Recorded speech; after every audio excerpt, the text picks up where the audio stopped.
So today we are going to be touching on and sort of dissecting one of the most polarizing hot topics that's been going on in Special Forces in the last couple of years.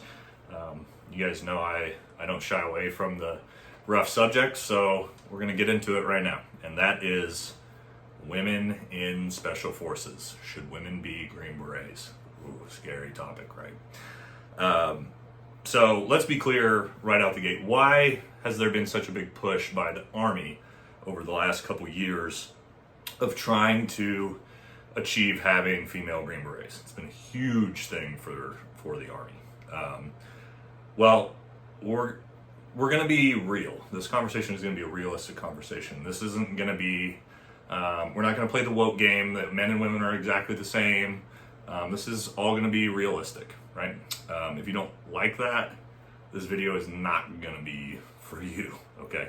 But again, we're talking realism. So what's the realistic reason for why the military is pushing this so hard? And there's one reason only, specifically, and that is DEI, diversity, equity, inclusion. So that's the big thing.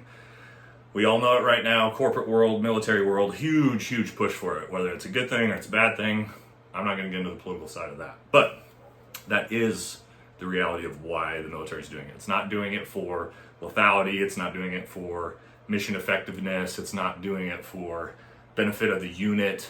None of that matters. All that matters is DEI in this case. Okay, so we're going to talk about the two different types of diversity. One is very good. One is very bad, in my opinion. Right? So the good one is organic diversity as a result of equality. Right? The diversity we want to see, where everyone is held to the same standard, everybody goes through the same tests, and your skill set is what lets you achieve becoming a Green Beret. Whatnot. Your skin color, race, religion, none of that is held against you, none of it matters. Really just the content of your character and your performance. That is good diversity. We want that to happen.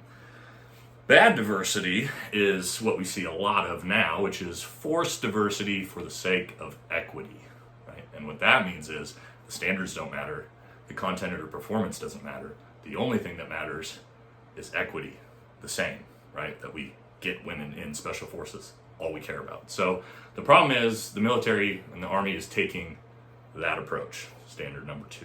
Okay, so we're going to talk about why that's a problem. And it's a lot bigger problem rather than just women making it to Special Forces. In my opinion, sort of irrelevant if women are in SF or not. The approach that we're taking to try to achieve it is causing huge problems for the regiment, in my honest opinion. So why is that? Well, to achieve this, everybody in the regiment knows this, the Q course is having its standards lowered, right? From physical fitness standards to parts of the course being removed completely, to diagnostic PT events. All of these things are designed, to help women become Green Berets. That's the realistic side of it, okay? So standards are being lowered to try to allow for that to happen. Well, why is that such a bad thing? Well, it's a bad thing because it's not just about the one woman who makes it through the Q course because of the standards, or the one or two. Now, with all those standards being lowered, tons of male soldiers who would not have met the previous standard, the higher standard, are now making it through the Q course and becoming Green Berets. We started to see a lot of this in the young guys coming out of the course in the last couple of years. A lot of problem childs, right? Guys that would never have made it through under, earlier standards. And again, it's not just those types of standards. The Q course itself has been completely remodeled. Almost 6 months of it has been completely wiped out, right? So it's a much shorter course, and part of the hardest part about the Q course used to be its length, right? So, again, so that's for me is a bigger problem. Is not if women make it in, it's that we're degrading the force with lower quality soldiers that shouldn't be in the regiment to try to appease for one or two people who may want to try to make it through. Okay, to me, it seems kind of crazy. But Let's talk about issues with having, beyond just making it through the course, issues with having female Green Berets on an ODA. Okay, is there issues with that? Well, let's talk about a few of them. So we have to understand that, a lot of people will say when they're arguing for this is that, well, there's already men and women in the military everywhere. It's not a problem. Well, Special Forces doesn't operate like the regular military, right? We're not in a 150 person infantry unit or whatever. We're on a 12 person ODA, right? And a lot of times we're living in very austere, remote environments, away from the flagpole, living basically in the same rooms, on top of each other. It's not your typical, bed and breakfast style living arrangements a lot of the times, okay? So the biggest one that never gets talked about, which I think is the biggest problem, is the uncomfortability and the stress it causes for spouses, for men on the team, okay? The reality is, wives, and you can ask my wife, any of our wives, would you be comfortable with having women on your 12-man team living on top of your husband for 6 months at a time? Absolutely not, right? Like, it's going to cause huge stress to everyone, unneeded, right? That by itself maybe necessarily isn't enough, but also you put men and women together, adult men and women together, right? Relationships are going to happen. People are going to be sleeping together. The last thing you need to have happen is for two Special Forces teammates to be hooking up on an ODA, right? Special Forces is given some of the most complex, important strategic missions this nation has to offer. The last thing we need to be having is high school romantic drama on an ODA, okay? Another big one. This one does get talked about a little bit more. It's reality. So, men and women physically are not the same. We're not, okay? And on my last Afghanistan rotation, the average weight of a member of my team was, with no kit, no nothing, was about 220 pounds, average. And then you average about 100 to 130 pounds of kit on top of each person. Most guys were sitting around 340 to upwards of almost 400 pounds, depending on the guy and what he was carrying. Okay, so when you're in combat, you're in war. Again, this is we have to think about Special Forces. When I'm on the ground, we're in separate elements. I might only have one other Green Beret with me. Okay, if I get shot, that person is the one person that's going to be able to pick me up, drag me out, carry me to safety, treat me, save my life. I weigh 370 pounds in kit. I'm unconscious on the ground. There are very few men out there that are fit enough, strong enough to be able to do that. Now, all the guys on my team were absolute monsters, right?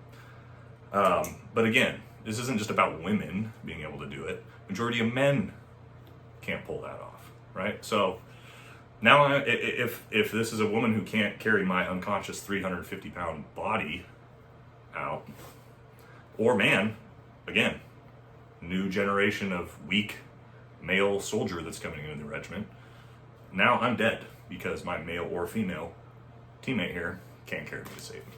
That's a big problem. All right, and then another big one from a strategic side of things that doesn't get talked about is, let's be real, we don't work just strictly in the West, where men and women are equal and we all respect each other the same, right? In a lot of cultures, especially in the Middle East, women aren't respected, especially as authority figures. And when we go and work with the foreign nation army, we are the authority figure. We are there to train you, to equip you, to advise you. We are your boss. And our foreign nation partners are not going to respect the authority of a female Green Beret. They just aren't. From a strategic standpoint, that's a problem. So those are the big problems, right? And again, we're sort of traveling down a lot of negatives here, but these are our realities. Okay, so now, are there good things or good potentials? Well, of course, right? What we don't talk about is that we already have women in special operations doing all kinds of roles. I had women on the ground with me, on mission, on targets, in combat all the time. Okay, It's, with civil affairs, PSYOPs, the CIA, Delta Forces, plenty of women doing things there, right? So we already have it incorporated. We already understand the value, especially you think about in the Middle East, where culturally, I'm not allowed to talk to an Afghan woman, right? Would be a super huge problem between us and our Afghan counterparts. But I have a woman special operator with me, and she's the one who can handle that, get information out of the women that we might not be able to get out of the men. Things like that are very important, but we already are doing that. That's what people need to understand. Women are already in those roles. They've been in those roles for a long time. Why do they need to be a Green Beret to carry out the same role? I don't know. That's up to you to sort of make that judgment or decision. So you can probably tell, for me, again, the way I look at it as any person, man or woman, who has the gall to go to the Special Forces Assessment and Selection, to get selected, and to go through the Special Forces Qualification course, if you can complete that, the same one I did, hellacious journey, I am all about supporting you, male or female, to become a Green Beret. Absolutely, 100%. Any female that could make it through the same course I did at the same standards I did, absolutely should be allowed to be a Green Beret. What I don't agree with is the route we're taking, which is lower all the standards to try to force equity. So, I'm probably going to get yelled at in the comment section by, all the DEI warriors about this, but these are just my opinions. It comes from a place of realism, and, take that perspective for what it is, and hope you guys enjoyed that video. All right, have a good day.